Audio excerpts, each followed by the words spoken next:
2 years ago, I checked my account the Tuesday before payday and saw $212. I remember thinking, plainly, that saving money just wasn't something my paycheck was built for. Not because I hadn't tried. I'd tried 4 separate times over 3 years, gotten as high as $600 in a savings account, and watched it drain back to nothing within a month or two every single time. I figured that was just the ceiling. I was making $58,000 a year then, and I'm making $58,000 a year now. No raise, no side gig, no moving home. 2 years later, I had $11,400 sitting in an account I hadn't touched in months. That number isn't the result of some clever hack.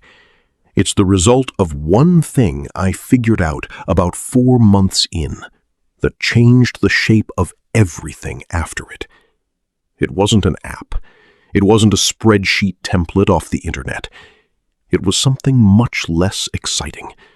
And I want to walk through the whole thing, mess and all, because just save more never worked for me, and I don't think it works for most people, for a reason nobody explains. Attempt 1. The percentage trap. Like everyone else, I did the standard advice version first. Take-home pay was about $3,700 a month. I decided on 20%, which came to $740, and moved it into savings on the first of the month, feeling genuinely accomplished. By the 17th, I'd pulled $260 back out to cover a car payment that landed before my next check did. I hadn't mapped when money actually moved. I just knew the total. Net saved that month, $480, not $740. Month 2, same plan, same $740 transfer. 2 weeks later, a dental bill I hadn't planned for ate $310 of it back out. Net, $430. 2 months in, I had $910 saved against an expected $1,480. I felt like I'd failed at the same thing twice, except this time with a real plan, which somehow felt worse. So instead of trying a third time with the same number, I did something tedious. I wrote out, on paper, the exact day every bill left and the exact day money came in. Paycheck on the 1st and 16th.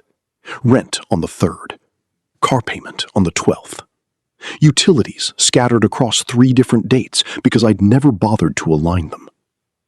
What that showed me was an 8-day window every month, right after rent, where I was always tight. Every failed savings attempt had been trying to pull money during exactly that window. I wasn't undisciplined. I was scheduling transfers on days I didn't have room. That was, weirdly, a relief. It meant the problem was structural, not personal. Rebuilding around the paycheck, not the calendar. After that, I stopped moving one lump sum on an arbitrary date. Instead, $250 out of the first paycheck, same day it landed, before it could feel like spendable cash. $250 out of the 16th.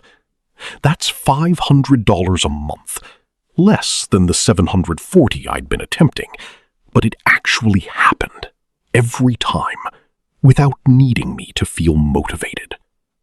3 months of that, $1,500. Combined with the $910 already sitting there, I was at $2,410. 3 months in a row with 0 emergency withdrawals. A first. Partway through, my rent went up $35. I didn't touch the transfer. Something smaller just absorbed it on its own. Once that rhythm held, I finally sat down and read 3 months of statements, line by line, something I'd avoided because I assumed I already knew where the money went. I found $27 a month in 2 subscriptions I'd forgotten, an old fitness app, and a design tool I hadn't opened in over a year. I found I was spending close to $160 a month on coffee and lunch out, which I'd mentally rounded down to not that much. And my grocery bill had crept up about $45 a month over the year, one slightly pricier swap at a time. I canceled the subscriptions, $27 back. I didn't cut lunches out entirely, just capped them at twice a week, saving roughly $95. I started comparing unit prices again, which brought groceries down about $35. Total recovered, $157 a month, found in one uncomfortable afternoon, without earning a single extra dollar. I put that toward the transfer. $500 a month became $625, split the same way across both checks. A $125 increase, leaving $32 in checking on purpose as breathing room. Because a system that can't survive real life isn't a system. 4 months at $625 is $2,500. Added to the $2,410 already there, $4,910. And something I hadn't planned for started happening. With less sitting and checking day to day, the small impulsive purchases mostly stopped on their own. Not willpower, just less room to spend without noticing. The test.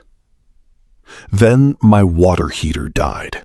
$950 all at once, exactly the kind of expense that had wrecked every earlier attempt. I paid it straight from savings.